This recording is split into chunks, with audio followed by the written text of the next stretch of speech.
வணக்க நண்பர்களே, நம்ம இந்த பதிவில் வாராகி தேவியுடைய 12 நாமங்கள் இதை யார் சொல்லலாம், சொல்கிறதுனால என்னென்ன நன்மைகள் நம்மளுக்கு உண்டு அப்படிங்கிறத பற்றி தான் இந்த ஒரு பதிவு.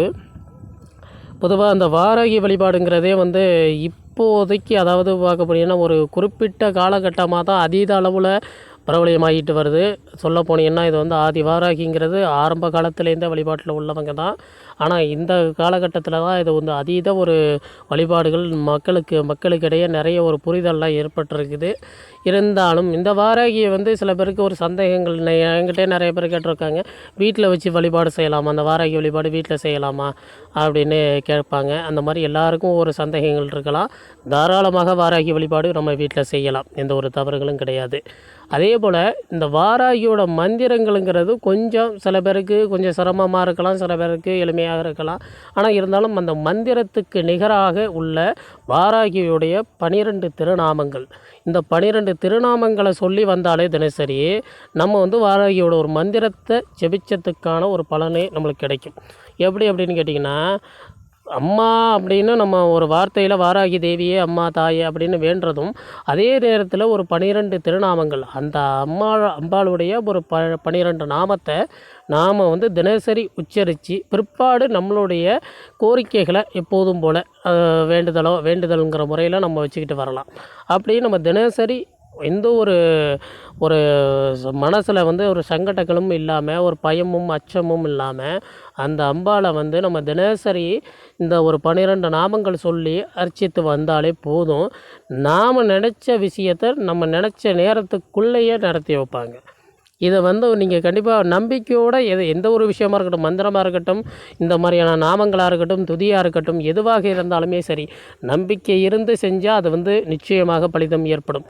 அரை மனதோடையோ இல்லை நம்பிக்கையற்ற ஒரு அமைப்புலேயே நம்ம எதையும் நம்ம நெருங்கி செய்ய போனோம்னா நம்மளுக்கு அது நடக்காது. அதனால் நம்பிக்கை இருந்துச்சுன்னா தாராளமாக இதையும் நீங்கள் பயன்படுத்தி பார்க்கலாம்.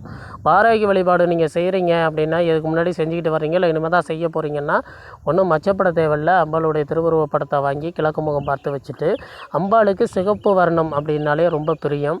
அதனால் இந்த செந்தாமரை, சிகப்பு அல்லி, செவ்வரளி பூக்கள், அடுத்தது மாதுளம் பூவு, செம்பருத்திலே இரத்த வர்ணத்தில் ஒரு செம்பருத்தம் பூ இருக்கும், அந்த பூவெல்லாம் தாராளமாக வாராகி தேவிக்கு நீங்கள் அர்ப்பணிக்கலாம். ஏன்னா சிகப்பு நிறத்து மேலே அம்பாளுக்கு ஒரு ஈர்ப்பு இருக்குது. அது தான் வசீகரணம் அப்படின்னு நம்ம சொல்கிறது. அந்த வசீகரணங்கிறது நம்ம அந்த பூக்களை வச்சு வர்றதுனாலே நம்மளுக்கு அந்த ஆற்றலை கொடுப்பாங்க. இதை நம்ம பண்ணிடலாம்.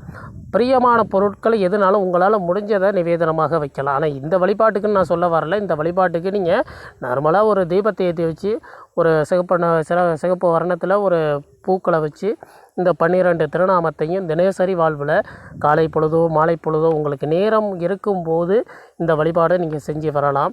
12 முறை சொன்னால் போதும். இந்த 12 திருநாமத்தை 12 முறை. இது ஒரு ஆப்ஷன் தானே தவிர நீங்கள் எவ்வளவுனாலும் கூடுதலாக சொல்லலாம். அந்தளவுக்கு நம்மளுக்கு பலன்கள் கிடைக்கும். இருந்தாலும் பொதுவாக ஒரு நாளைக்கு ஒரு 12 முறைனாலும் இந்த மாதிரியான ஒரு திருநாமத்தை சொல்லி வர்றதுனால நம்ம வாழ்க்கையில் எதிர்பாராத விதமாக நடக்கக்கூடிய சகல மாதிரியான பிரச்சனைகளுமே நம்மளுக்கு தீரும். அதாவது திடீர் ஆபத்துகள்லாம் நம்மளை விட்டு விலகிடும். எதிர்மறையான சூழ்ச்சிகள் முறியடிக்கப்படும். உங்களுக்கு எதிரிகள் நிறைய பேர் இருக்கிறாங்க, உங்களை பற்றியான ஒரு சரிவு கொண்டு வரத்துக்கு நிறைய திட்டங்கள் தீட்டுறாங்க, ஏதாச்சும் ஒரு முடிவுகளை எடுக்கிறாங்க, இல்லை பில்லி சூனியம், செய்வனக்கட்டுகள், இந்த மாதிரி எந்த வகையை எடுத்துக்கிட்டாலும் சரி, இல்லை தொழில் ரீதியாக போகிறீங்க அதை தடுக்க முயற்சி பண்ணுறாங்க, இந்த மாதிரி எந்த காரணத்தை எடுத்துக்கிட்டாலும் அவங்களுடைய திட்டங்கள் முறியடிக்கப்படும். உங்களுக்கு ஆதரவாக வாராகி இருப்பாங்க.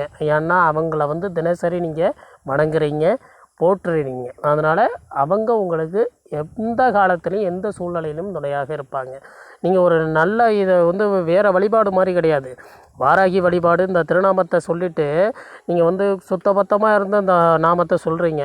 இதை முடிச்சுட்டு போய் ஒரு அசைவம் சாப்பிட்லாமான்னு ஒரு சந்தேகம் வேண்டியதில்லை, தாராளமாக சாப்பிட்டுக்கலாம். அதே போல் இந்த திருநாமத்தை ஜெபிச்சுட்டு திடீர்னு ஒரு இடத்துக்கு போகணும், ஒரு தீண்டலான ஒரு இடத்துக்கு போகணும், அச்சப்பட தேவையில்லை, தாராளமாக போகலாம். ஏன்னா காளி தேவிக்கு அடுத்தது வாராகி தேவி இந்த வகையான அம்சத்தில் உள்ளவங்க. அதாவது தீண்டலையும் பொறுத்து அருளக்கூடிய ஒரு தன்மை இந்த வாராகி தெய்வத்துக்கு இருக்குது. அதனால் எந்த ஒரு சலனமும் இன்றி முழு மனதோடு நம்பிக்கையோடு நீங்கள் வழிபாடு செஞ்சு வந்தீங்கன்னாலே வாராகியோட திருவருளை எளிமையாக நம்ம அடையலாம். கூப்பிட்ட குரலுக்கு ஓடி வருவாங்க. நான் இப்போ அந்த திருநாமத்தை சொல்கிற பார்த்துடுங்க, விருப்பம் உள்ளவங்க தாராளமாக வழிபாடு செய்யலாம். பேர் தான், வேறு ஒன்றும் கிடையாது. வாராகி, பஞ்சமி, சமயேஸ்வரி, சங்கேதா, சமய சங்கேதா, தண்டநாதா, சிவா, வார்த்தாளி, மகாசேனா, ஹரிக்னி, போத்ரினி, ஆக்ஞா சக்ரேஸ்வரி. இந்த 12 நாமத்தையும் தினசரி ஒரு 12 முறை உங்களால் அன்றாட வாழ்க்கையில் இதை தினசரி நீங்கள் வழிபாடு பண்ணி வரலாம். அந்த மாதிரி செஞ்சு வந்தீங்கன்னாலே குறுகிய நாட்கள்லேயே நம்மளுக்கு அந்த ஒரு அனுபவங்கள் தெரியும். ஏன்னா ஏதோ ஒரு பிடிமானத்தில் இல்லாத ஒரு வாழ்க்கையில் இந்த அம்பாவை நம்ம வந்து ஒரு பிடிமானமாக வச்சு வழிபாடு செஞ்சு வர்றதுனால கண்ணுக்கு தெரியாத விஷயங்களும் நம்மளுக்கு நீங்கும், கண்ணுக்கு நேராக வரக்கூடிய ஆபத்தையும் தடுத்து நிறுத்துவாங்க. ஒரு மந்திரம் சொல்லி தான் ஒரு தேவதையை சித்தி பண்ணி வச்சு தான் நம்ம ஒரு காரியத்தை அடையணும்னு இல்லை, பக்தியாலையும் பாசத்தாலையும் கூட அடையலாம். அந்த வகையில் உள்ள வழிபாடு தான் இந்த திருநாம வழிபாடு. அதனால் இந்த நாமங்களை தினசரி சொல்லி எல்லாருமே ஒரு நன்மையான ஒரு அமைப்புகளை பெறலாம்.